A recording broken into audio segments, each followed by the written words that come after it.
And we are back for the Q&A section of the fanfic chapters. Preston, what's up, buddy? How are you feeling after releasing this one? I feel like this one was the biggest chapter yet. This was the hardest one. I mean, one, just because it was the longest, so it took a lot more time. We went about it a little different. There was more back and forth with the editors. That took a lot longer.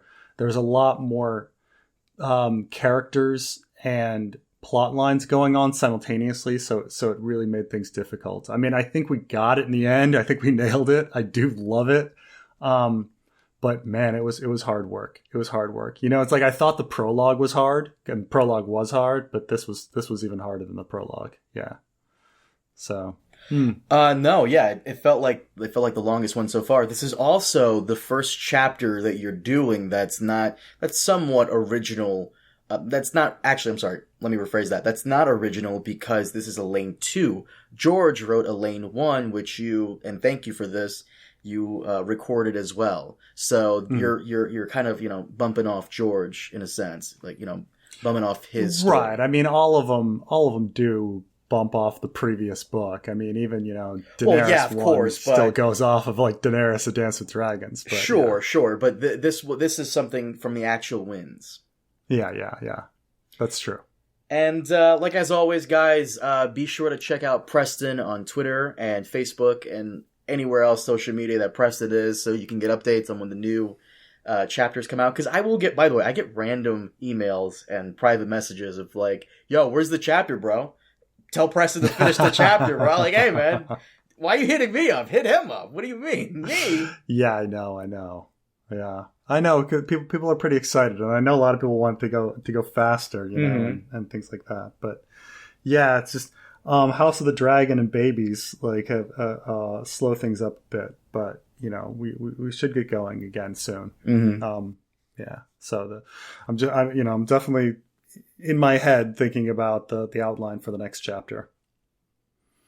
Always busy, huh? Always busy. Yeah, absolutely. Let's start with the Q&As that some of the people who read and wrote sent in. First, let's start with a question about nothing Vale related, maybe. We know that Kevin's position was a mistake, but is Mace Tyrell really ruling his hand, or is he the new regent? Yeah. So in the chapter, I make a mistake, and what's funny is that none of the editors caught it either. So we all collectively made a mistake that in A Dance with Dragons, Kevin Lannister is regent, Mace Tyrell is hand, and then Kevin Lannister is killed. And in this, I call Kevin Lannister hand and Mace Tyrell the new hand.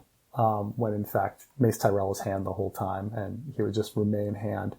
But I think the real question is people want to know what will happen in King's Landing in the wake of Kevin's death. Is Mace Tyrell really ruling the kingdom? And I would say yes. There's not much. So even if one decides that a new regent needs to be named, like you need to call on another Lannister to come out to Casterly Rock. That's a process of taking a couple of weeks. They got to get out, they got to get their horses ready and cross the continent. So, someone does have to rule the kingdom for a period of 2 weeks. And this is a very important 2 weeks, in Ice and Fire. And so there's no one there that could, unless it's going to be Randall Tarley or somebody who's going to be temporary regent. It has to be Mace Tyrell kind of ruling his hand. Someone could say, oh, well, the regent is actually, Steffan Lannister or something, and he's on his way. But the hand is still going to be essentially controlling the kingdom for a 2-week period. But Mace Tyrell at the same time has his hands full because he's, having to deal with Aegon. So he's distracted. So he may be ruling the kingdom, but he's also very distracted. So what about the Greyjoy incursion into the Reach? Right. I mean, he can't. I mean, that's essentially just in Red Wine and Hightower hands. The Crown isn't going to do anything more. They're just kind of waiting on that. You've got maybe Garland Tyrell could do something on his own. But yeah, people are going to be acting very independently because we don't really have any sort of firm leadership. Of course, we didn't really have that with Cersei either, but yeah, it's a tough time in Westeros, and communicate. Things are happening fast. There's fog of war, and communication takes a long time. So it's going to be interesting. It's chaos right now. I'm glad you mentioned Cersei. Is she going to be a point of view chapter going forward? Yeah, eventually. Okay. She's going to be a point of view chapter. So all the Lannisters are going to be point of views: Jaime, Cersei, and Tyrion, or no Jaime? Oh, I think there's going to be a Jaime eventually. Either, a Jaime and a Brienne, like maybe alternating their perspectives. I think all of the old perspectives will be used again, except for maybe, except for the people that die, But I think everybody else's perspectives will be used going forward. I don't think we're dropping anybody, unless dropping Jon, but Jon dies, right? So I think everybody's going forward. I feel obligated almost to see stories through their perspectives. There are multiple references to the original Dance of Dragons. With Hot D in mind, do you imagine you'll take further inspiration? And do you think George will as well? On the latter point, I think yes, George will. George absolutely will. I mean, if he were to actually write anything more, I do think that he's very much influenced by what's on his mind and what he writes about. So you'll find that. Like a lot of Hedge Knight stuff and Mystery Knight stuff. I'm trying to think when. I have to look up really quickly when the Mystery Knight was written, because a lot of Mystery Knight 2017. No. Mystery Knight was definitely published before that. That's ridiculous. Oh, it was 2010. That was the fix-up. So if people notice in A Dance with Dragons, there's a lot of references to Bloodraven and the Blackfire Rebellions and things like this that were previously just invented for the Mystery Knight, and so all of a sudden it's on his mind, and so he pops the stuff in. And meanwhile, it's not in kind of earlier stuff, and so once he establishes something, then he can write about it, and it's on his mind. But I think that if he writes any more, he'll definitely have a whole bunch of Fire and Blood material that he's going to sprinkle in now that he's actually established it. Because before, he didn't really know how these Targaryen kings went and how this history went. And now with Fire and Blood, he was forced to sit down and figure a lot of it out. And so now it exists, and so he's going to pop it in. But for me, I brought up Nettles and I brought up Daemon Targaryen.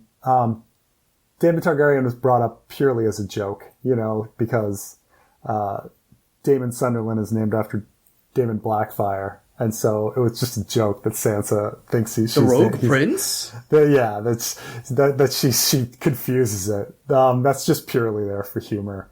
Nettles is brought up much more intentionally because she was able to ride a dragon without necessarily having Targaryen blood. Or it's argued among fans whether or not she has special blood. But I tend to think that she does not have special blood. But I think her incident and her method is very relevant, especially if we're going to be talking about possibly Quentyn or Victarion stealing a dragon and being a dragon rider. You kind of need to bring up Nettles. So those weren't included because of Hot D. They were just included because I think it's like important information that needed to be there. It wasn't to because Hot D was on my mind. Or at least I don't think it was. I don't know how my subconscious works. Next question is, how do you feel you handled the torrent of names so far? You've gone as far as even making jokes of the confusion. Yeah, there's definitely the Alayne chapters, and this one especially. You're never going to see more names just kind of thrown at people. And I think we handled it pretty well. I mean, I was trying to throw in names that George had already thrown. There's a few people that we invented for the chapter. I want to say Alistair Upcliffe and a couple hedge knights and Hector Harding and stuff like this. You know, which is kind of interesting because I'm trying to think if we invented any characters. Because I'm trying to think for the prologue, we didn't even invent any characters. No, I invented the Maester Spicer. John? No, Maester John is an appendix. He's not even invented. Oh. The Spicer brother. That's a Duncan Spicer. I think we invented. And I'm trying to think if anybody was even invented for the Princess Justice. I don't think any characters were invented for that. And for Daenerys, just maybe the new wife that was brought in, the daughter, Cal Zeko's daughter. But for that, I don't think any characters were. Maybe there was a servant. I think I have a random servant for a second. But yeah, no new characters. But this has quite a few new characters. There's at least 8 or 9 names that never appeared before, just as random knights. But I think we handled it okay. And a lot of it happened because it was cut back a lot. There was a lot more jousting in the original to give more atmosphere. And just for time, you know, a lot of editors said to me, like, look, like, we get it. We're at a joust. You've established enough. Like, we can't have this going on and on and on about the details of every single person's joust. It's like, okay, so. Well, isn't that very George R.R. Martin-esque to go into detail about this type of stuff? He does it with food. Why can't this be your thing? It can. I mean, we do. There's definitely some, but George is really random. I mean, it's also like the difference between early A Song of Ice and Fire and later A Song of Ice and Fire. You know, like if you actually look at the hands tourney, there's minimal description of the actual tourney. You know, it's like a few paragraphs. You don't actually get into the details of the jousts and you know, and the play by play. But then as the story shifts and you start going into these long, drawn out chapters, and Alayne I is an especially drawn out chapter. So I admit that, like, from a jump from Alayne I to Alayne II, it's quite a tonal shift. Cause this is more, I wouldn't say it's necessarily a Game of Thrones, George style, but it's possibly a Storm of Swords, George style. But listening to Alayne I again and having to do the reading again, I'm just like, oh man, like there's so much time wasted on little things that Alayne is doing that don't really advance the plot at all. You know, like her running and losing a cloak and feeling new and loving it at the gates of the moon. And it's all nice, but it's something that would have never been done in a Game of Thrones, you know? So yeah, there was, this is a very efficient chapter, where we kind of get everything done, and move the story forward and get Sansa out of the Vale. And cause you also have to remember that in this book, The Winds of Winter, people are only going to get 3 or 4 point of view chapters apiece. Right? Cause there's so many points of view, right? Well, you're writing Area Hota 2 right now, right? That's the next one? Yeah, I think so, yeah. I figured you'd save Area for more stuff down the line, but are you trying to get that out of the way? It has to do with a little bit of timing. So Arianne says in one of her chapters that, she actually says in Arianne 1, about now Hota would be meeting with Darkstar. And so I was like, oh God, like, okay, that means we got to get another Hota. Like, on my mind right now is just what events have to happen before the first day of winter. And so I'm trying to get all the events that have to happen before the first day of winter done first, before thinking about what's going to go later. Because I know a lot of people are like, oh, when are we going to get to Theon and Asha and Davos and stuff? And it's like, well, first I got to worry about, Arianne, Jon Con, Hota, and everything that's happening with the White Ravens and the first day of winter. And then we can kind of move forward, and think about what's happening next. But that's what I'm really focused on now. It's just timing wise. So, it may be that Hota ends up with quite a few chapters. I don't know, but and probably Samwell. So it's like got to do another Hota. I got to do maybe a Jon Con and Arianne, maybe both, and a Samwell, and then that establishes kind of everything with the first day of winter, and then moving forward we can move on to Jaime Brienne, the North, Essos, things like that. So I think the whole Jaime Brienne thing will be the hardest one you guys tackle, because how do you because you have to somewhat spare it. Jaime has to come out of that alive, right? How do you make that make sense? You have to handle Lady Stoneheart, this like huge supernatural event. Yeah. How do you convince her to let Jaime go? That better be airtight. Yeah, exactly. Mm-hmm. Yeah. Earlier you mentioned Sansa, and this question here says, this feels very much like Sansa, except it feels like Storm of Swords Sansa. What passages did you research to capture her voice, and how do you feel you've progressed her character? I mean, I read all of Sansa in preparation, but how the voice comes out, it just tends to be something in the collaborative process with the editors and such like this. In this situation, we had so many events that needed to happen, because the Sansa plot had grown so large, and there's so many things that need to be done before she leaves the Vale. So many things with regards to, the Maya plot, the all of the stuff dealing with whether or not Miranda has figured things out. Then the tournament itself, and then so those kind of needed to be resolved and handled before we move characters out. Like had we say put the Maya plot on the back burner, like, well, then Sansa can't leave the Vale, like because are people really going to bring Maya Stone, the Mule Girl, into war?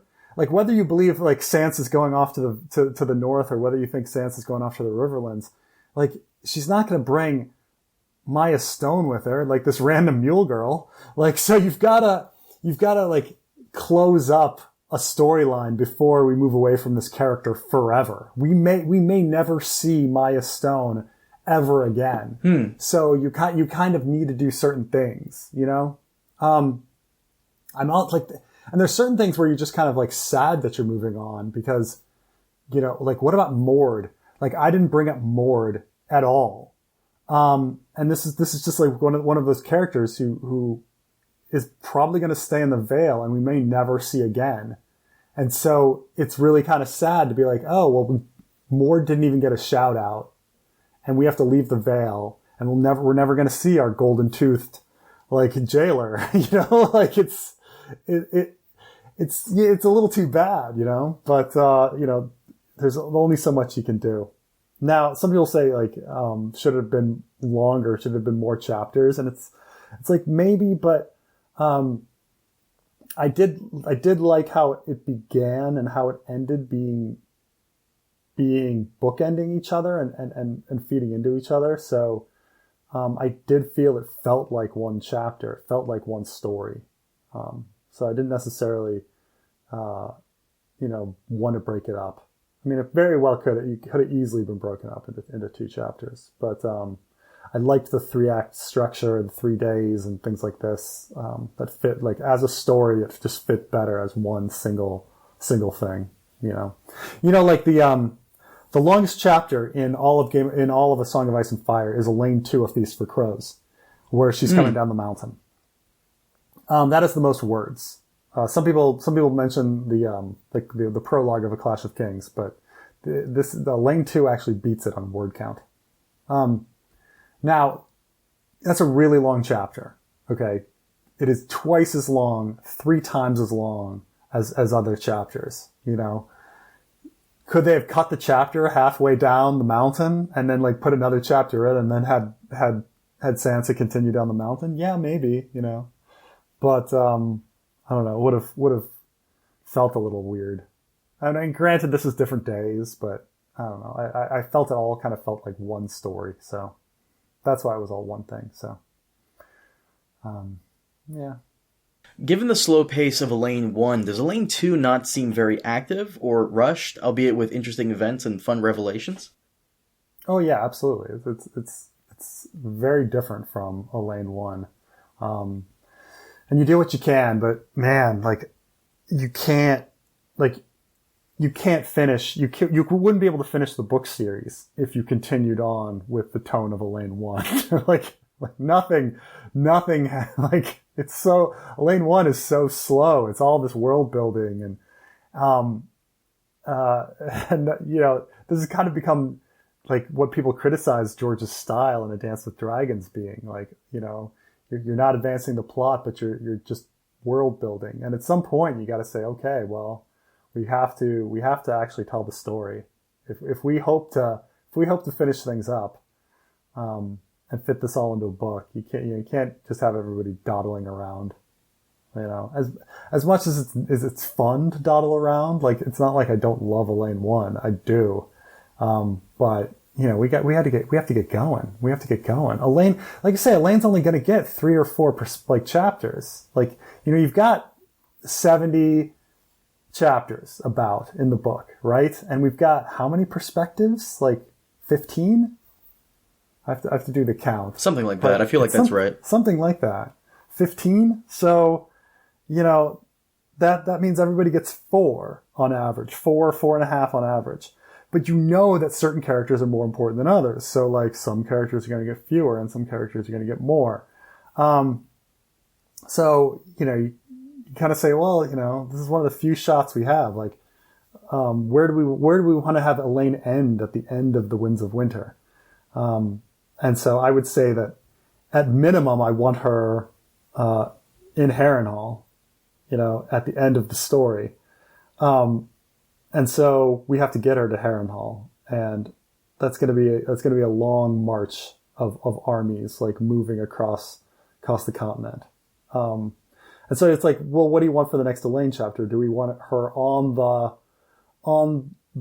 road, or do we want her like do we wait many months and then have her pop up much later in the Winds of Winter with her army having arrived somewhere?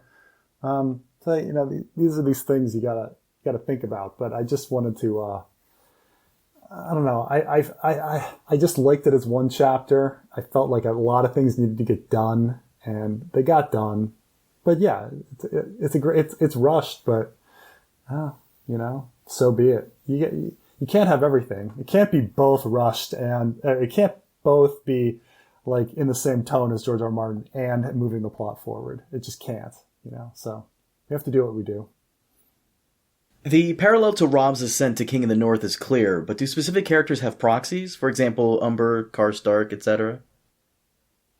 No. I mean, I read over the other characters and what they kind of were doing. And even though if you go through that and you wonder, oh, does Greatjon have any ulterior motive? We never learn if Greatjon Umber had any ulterior motive to naming Robb King of the North. He seems to really legitimately just want to, you know, have independence, because things don't go really great for him. The same with like the other one is what, Mage Mormont is like the second one. I'm trying to think back in the King of the North speech. So it's a bit different in that King of the North. I'm googling King of the North here, or in my search. It's a bit different in that the King in the Vale kind of idea is that these are all calculating, self-interested people who are making Sweet Robin King in the North for their own interests. So I think it's much less pure than than what Umber and Karstark are doing. Yeah, I'll have peace on those terms. Because I want to feel that, like, Karstark and Umber are more interested in vengeance and war than, say, lands and self-gain. Like, they're more interested in, like, honor and ridiculous stuff, like abstract concepts like that. And while the people in this story, Donald Wainwood, Hector Harding, Lynn Corbray, they definitely have, very specific self-interest in stealing lands and finding wives to and becoming lords. Like, this is very much their interests. While the people in Robb's King of the North did not have those interests. They were more interested in vengeance and honor and things like that. So I'd say that yes, obviously the scenes are parallel, but they don't have the same sort of proxies, because these are very different characters. These are more calculating, scheming characters than Robb had around him. Besides, Roose Bolton was around Robb, but everybody else. Actually, is Roose even with him at the King of the North speech? He might. I think he maybe already split off. But these are schemers. While Robb had people that are a little more simple around him. This question here, you'll know what to do with this one, because I feel like you get this one quite a bit, just like randomly. Do you plan to include the Sistermen or Squishers' sons? No, my feeling is, so some people really want to know if the Squishers, like, as actual supernatural beings, will appear in the story like the others would. And I would say no. I think the purpose of the Squishers and the Squishers stories are metaphors for the others. Like, they're there to be parallels. And I don't necessarily think that, if the Squishers are real, like, their existence is some sort of very fundamental problem with the world that would be the same as the fundamental problem that caused the others. If the Squishers were created out of, say, the Long Night, and rather than, like, genetically engineering your body to be an other to survive the cold, you genetically engineer your body to go underwater, or something like that. Like, the fundamental cause is the same. It's just the method is different, So, but I don't think it's necessary to have the Squishers be in the story. They were there to be a stand-in for the others in the tale that Nimble Dick told Brienne. So, it's just, we had a little joke in reference to them, and the Sunderlands are big characters, but, I don't think there'll be any actual Squishers, showing up in the story. Yeah, you get that you get Squisher comments quite a bit. I've noticed this. Even during the live stream, people really want the Squishers to come back. I know. I know, but like I say, it's not important that they're real or not, It's they're a metaphor. They're a metaphor for the others. So you're supposed to read the story and think of the others, Last question here. Do you think your love of Sweet Robin makes you more or less likely to keep him alive? I think you've also answered this in your own special way before, where the reason you like him is because he's so sickly, and by some Ice and Fire, Game of Thrones, George R.R. Martin logic, that means he'll be alive until the very end. Am I correct on that? Yeah, you are. I'm a bit torn with Sweet Robin because I think that because I like him, I would actually be more likely to kill him. What? However, I know, right? But I also recognize that George probably would have kept Sweet Robin alive for the entire story.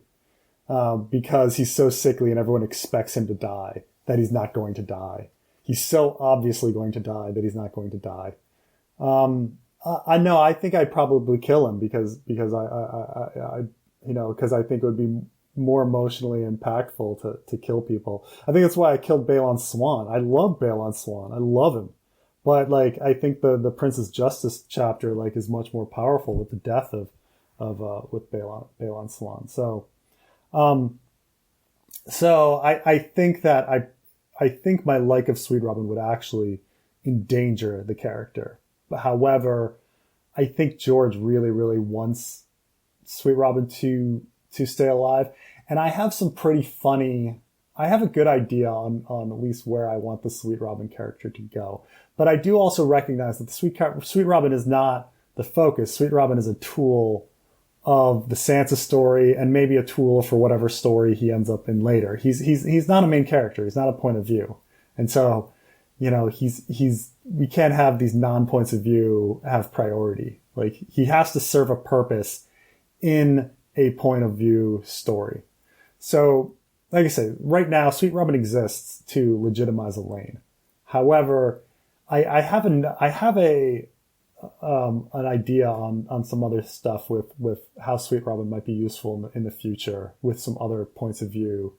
So I think he may eventually be separated from Sansa. So, which I think might be interesting. So, well, I would assume that when Sansa leaves the Vale, Sweet Robin would stay behind. That's a good question. Would you want to actually take Sweet Robin? Would you want to take your king with you, a little boy king, with you? And that's a sickly little boy. Yeah, it's probably you're probably right that he might have to stay behind. Yeah, I seeing a young sickly child there with me would not inspire bravery and devotion, but a beautiful woman, especially if he dies along the way. Right, and of course, knowing him, he'll probably slip on something and crack his head and blow up. But a beautiful young woman, that inspires quite a bit of emotions among the men, among the soldiers. So, that's a really good idea. And in fact, yeah, you know what? Yeah, see, now you're convincing me. So, is this my contribution? Like Yay!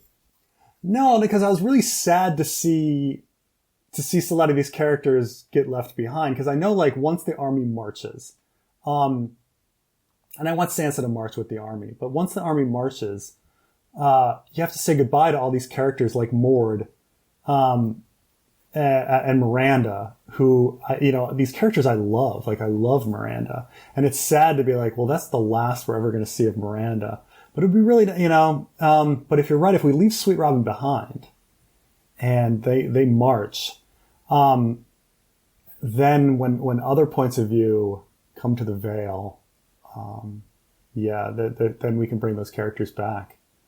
Yeah. And then there's also, like, I was sad that, like, I was always suspicious of the Marillion situation as well. Like, how Sweet Robin kept hearing Marillion singing. That mystery was never solved. And I also feel bad that, like, that was an issue that was never solved.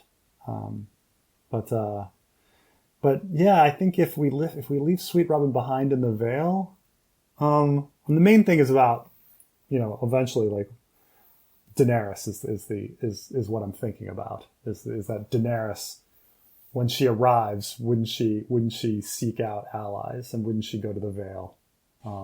Would she go to the Vale herself and give Sweet Robin a ride on Drogon? I was thinking about those parallels to Fire and Blood. Oh, I was actually even considering, like, a marriage, like, and how hilarious it would be that Daenerys would have to marry Sweet Robin. Right? Like, isn't that I think the ridiculous? fandom would erupt in rebellion against you for that one. But that's very far in the future. That's Dream of Spring kind of stuff. But, and you're not leaving obviously you're not leaving Sweet Robin, because if we're going to have the Great Council at the end of the story like we had in the show, which George seems, dead set on putting in his story as well, Sweet Robin will come back for that. Right. There's a lot of plot lines in the Vale that have not been resolved that I would love to get into more. Like, well, for instance, like the Mountain Clans is a big one, and the steel that they were given by Tyrion, the mystery of Marillion singing,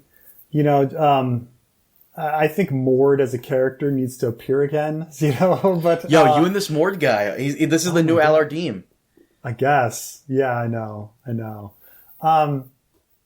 And then what else? I feel like I mean, I guess this kind of resolves the Lord's Declarant. The Alayne II chapter does kind of resolve the Lord's Declarant and things like that. But I'm sure the Lord's Declarant could come back, in Dream of Spring when you guys do the Grand Council, the Great Council.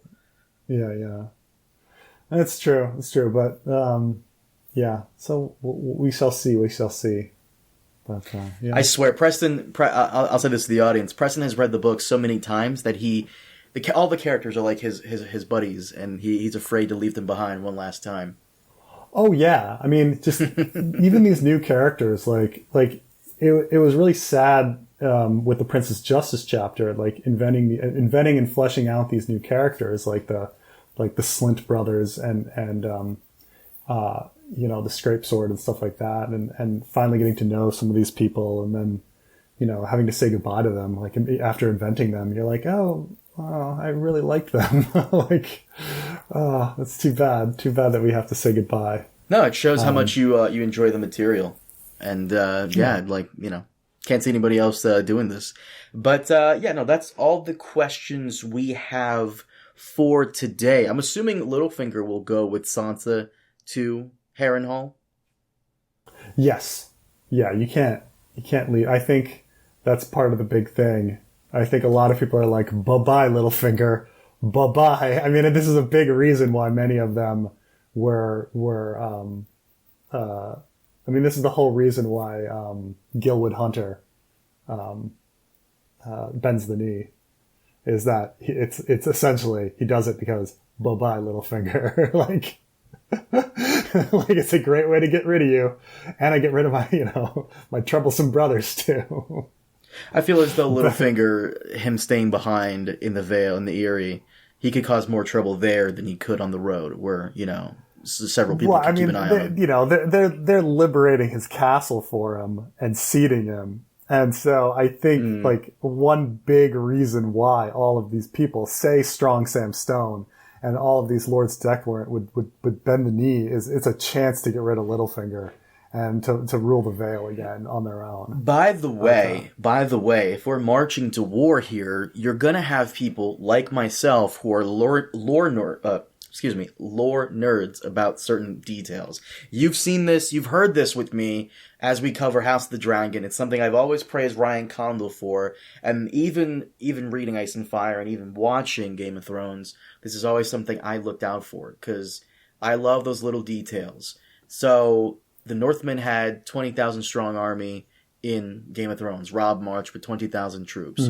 Tywin had 30,000 plus some auxiliaries and mercenaries, something like that. So are you going to start including that in there as well? How many troops off the top of your head does the Vale have? 20,000? 25? I mean, I think somewhere between 10 and 20 at least. I mean, they might not send them all as well. It's like what you feel like you need to bring. You need, but they're going to send a lot. They're going to send a lot, enough to, they need to secure the Riverlands and then reinforce it, and then so they're gonna be sending a lot of forces. But yeah, it's going to be huge. So now we got to start. I got to start doing more research about baggage trains and things like this, because even Stannis has when we read all the detailed stuff about Stannis, like he's got a fraction of that number. Like you were talking about a much smaller force crossing the land than like what Robb was doing, and George was very ambiguous in Game of Thrones about that kind of stuff. Like you didn't really hear about it, so. Because it's just very hard to even imagine what does it mean to have 20,000 people like marching with you somewhere. It's crazy. But I guess he describes the wildlings, like the caravan of the wildlings, pretty well, like an entire people. But Yeah, I'm gonna have to do some more research on what that's gonna look like. Well, if you're going to have the Vale send, let's say, 10,000 men to retake Harrenhal, or even 5,000, you'd have to. The baggage train would be, you'd have certain groups, support systems, certain people, chefs and hunters and scouts and blah blah blah. That would probably be about a third of that of the soldiers. So so what you send 10,000 guys and you have 3,000 there as to guard the armory and maybe some blacksmiths to patch things up, scouts, chefs, people who handle food, hunters. Yeah, it's true. Hunters, fishermen, camp followers. Camp followers, ladies of the night who you want to be some aspiring knights. No, they're there to wash the clothes. They're there to wash the clothes. Of course. That's all they are. They're washerwomen. But that is all I have from the people who sent in some questions. Did you have anything else you wanted to cover for Alayne II? No. I mean, I could probably talk forever about various stuff, but anything? What did you think, Carmine? I'm not. I'll save that for the final book review. Okay. So I wanted to ask you one question. So hopefully you'll be open about this. Some people thought that Littlefinger wasn't Littlefinger enough, like he was a little too off his game in this chapter, and that he should have been more in control. And I will say in defense that there are some moments where Littlefinger does lose his temper and is off his game, mainly when Tyrion lies to him about the betrothal and the Clash of Kings, and when he sees Sansa's hair, he kind of loses it for a second. But other than that, Littlefinger is really in control a lot, but he's occasionally off his game. So do you think Littlefinger was Littlefinger enough? It would be very boring. I'll say this: it would be very boring if he's constantly in control, because he was betting quite a bit on the whole heir idea of that unforeseen things. You got to throw that in there every now and then, otherwise the story gets by the numbers, and that's not why we read Ice and Fire. So I'll leave it at that. Yeah. Okay. Cool. Also, you have a really good video idea here. You going over Alayne II while you look over the script and go into details and all that stuff.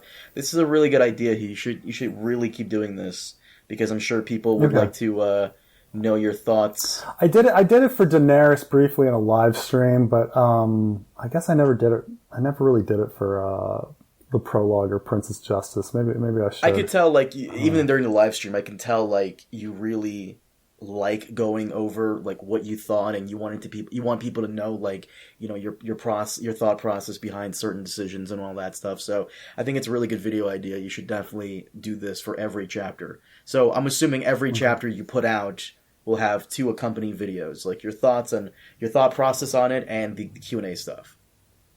Sure, yeah, probably, yeah. Some content, baby, some content. Let's go. 100 years. 100 seasons. By the way, I've also gotten complaints that you have not kept up with some of the Hot D stuff. You would get the reviews, of course, and they're always fucking hilarious. See, everybody says Gladys is the funny guy. I used to hold that title, of course, but Gladys is infinitely more comedic than I am. But no, Preston over here taking some cues from comedians and always making the reviews funny, but no Q&A, no unserious Q&A. Yeah, no, I should. Do I have enough time? It's already Saturday. Damn it. Oh. Nah, missed it. I think not this week, maybe next week.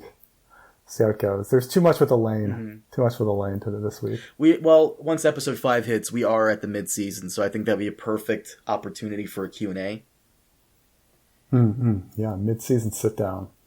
I'd be down to do a mid-season sit-down, episode 5 podcast, and then a mid-season podcast. I'd be down if you can find the time. Sure. You can even do a mid-season roundtable. I'd be down for that, yeah.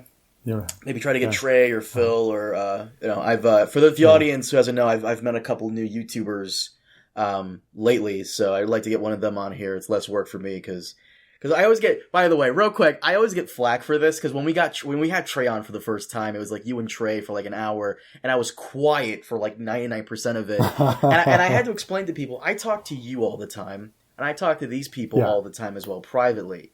And when I bring everyone together, sometimes this is the first time they're ever speaking to you and you're ever speaking to them, and I don't want to interrupt the flow of that. And I'm just really there to break the ice, and that's it. So I would be down to have more YouTubers on with us, and I already have them picked out. And sorry, audience, it's not the people you think or want. Never is. Never is. People are like, wait, so you've gotten PewDiePie and Joe Rogan, and we're all gonna sit around and we're gonna. You're like, what's honestly the greatest person to talk about Ice and Fire with, and I know this would piss you off, would be either Ben Shapiro, your arch nemesis, one of your arch nemesis, and Alex Jones. I think Alex Jones would be super fun. Ben Shapiro would be annoying. Oh god! So what is? Did you see? Freaking, Glidus has a video where he watches Ben Shapiro's review of House of the Dragon, and it's just, oh my god, because Ben Shapiro's like, well, my favorite character is Tywin Lannister. And it's like, really your favorite character is Tywin Lannister. The man who, cause he does what needed to be done. And it's like, really, the man who ordered a gang rape of his son's wife. Like, wow, does what needs to be done. Like, oh my gosh. Once you put it that way, I mean, Once come you put on. it that way, no. Oh gosh. Do you mind if we wrap it up here? Sounds good. Guys, thank you so much for joining us. As always, we'll see you all next time. Have a good one.